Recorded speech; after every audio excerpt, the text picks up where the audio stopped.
We need to know a great deal more than we do about government. But how much does government really need to know about us? I'll be right back.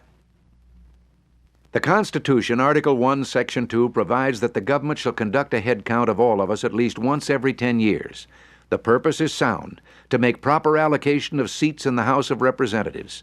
This should be underscored. The only purpose of the census is to ensure the proper distribution of congressional representatives. The first census was taken in 1790, and the only questions asked were name of the family head and the number of males and females in the household over and under 16 years of age.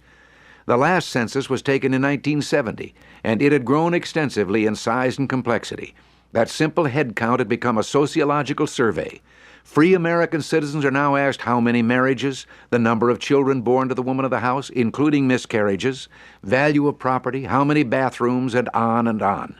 There can be no real reason for these questions other than curiosity and possibly the need to justify an ongoing bureau whose only function takes place at 10-year intervals. The 94th Congress, just prior to its adjournment last summer, passed a bill giving the government the power to take a midterm census, which means the snoops will be out every 5 years instead of every 10. If it's any consolation, thanks to the efforts of Representative John Ashbrook of Ohio, Congress did eliminate government's right to put you in jail if you refuse to answer all the questions. They can, though, still fine you up to $500. Institutions, businesses, and religious organizations can be fined as much as $10,000.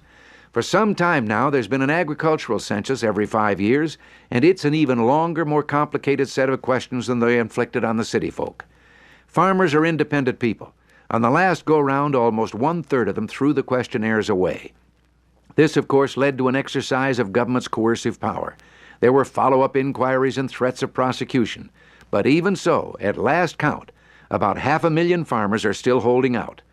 When government stops respecting the people stop respecting government. What is happening to all of us is really too bad.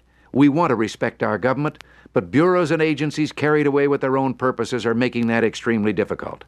I'm sure the Census Bureau with its warehouses full of files takes a pride in knowing how much information, how many facts, including trivia, the Bureau has on all of us. Those employed there probably get a sense of satisfaction in knowing their capability to answer virtually any question about us. But government isn't a glorified quiz show. What purpose can it serve for government to know how many families have more than one bathtub? Does knowing such a thing make government any better able to serve its citizens? The answer, of course, is no. Government has to know how many of us there are for purposes of congressional representation. I'll even include knowing our ages and the breakdown on how many are male and female. But beyond that, they're invading our privacy under threat of punishment if we say it's none of their business.